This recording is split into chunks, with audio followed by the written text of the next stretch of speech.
聞到一陣一陣嘅香味啦。呢日 Joey 唔表演唱歌，反而表演廚藝啊！佢話會炮製一味火焰露筍牛柳卷俾班 fans 品嚐嘅。咁啊 ，Joey 咧仲即興咧拋鑊添啊！佢越拋越高，越拋越興奮。Joey 你似玩咧多過喺度煮嘢喎嚇，啲牛肉熟晒啦。但係佢仲未肯收手㗎，連火都唔買啊！不過味道咧點樣都好啦，啲 fans 一定嗌啊飛 good 㗎。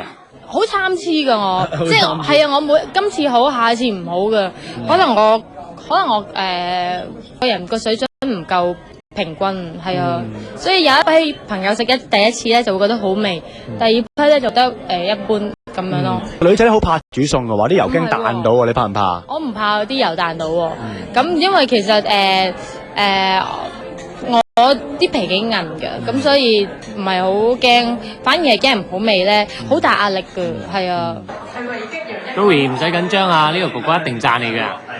吞埋先，吞埋個香口膠。你喺度寫香口膠去食㗎？